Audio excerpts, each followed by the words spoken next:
सेतु बन चुका था। श्री राम ने पहला कदम रखा और पूरी वानर सेना गर्जना के साथ आगे बढ़ी। अब लंका केवल एक यात्रा दूर थी। युद्ध की शुरुआत तय थी। लाखों वानर जय श्री राम के नारे लगाते हुए सेतु पर दौड़ पड़े। उनकी गर्जना से समुद्र भी कांप उठा। यह केवल सेना नहीं, धर्म की शक्ति थी। हनुमान सबसे आगे थे। उनकी आंखों में जोश था। उन्होंने कहा, अब कोई शक्ति हमें रोक नहीं सकती। रावण का अंत निश्चित है। अंगद ने अपनी गदा उठाकर कहा, आज लंका की धरती पर अधर्म का अंत होगा। जो भी हमारे मार्ग में आएगा उसका विनाश तय है। जो समुद्र पहले गर्जता था अब शांत हो गया। मानो स्वयं प्रकृति भी श्रीराम के मार्ग को स्वीकार कर चुकी थी और विजय का संकेत दे रही थी। राम शांत भाव से आगे बढ़ रहे थे।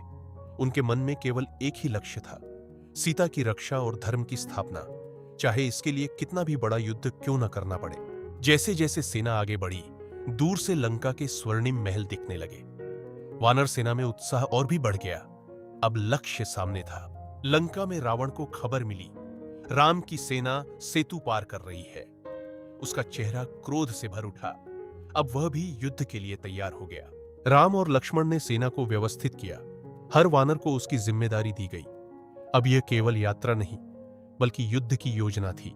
वानर सेना लंका की सीमा तक पहुंच गई। उन्होंने अपनी शक्ति का प्रदर्शन किया। अब लंका के द्वार पर धर्म की सेना खड़ी थी।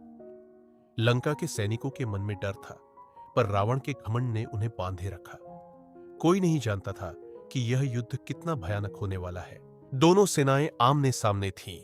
एक ओर धर्म, दूसरी ओर अहंकार। अगले ही क्षण गूंजेगी पहली रणभेरी और शुरू होगा महायुद्ध। रामायण के अगले भाग को सबसे पहले देखने के लिए अभी फॉलो और सब्सक्राइब करें।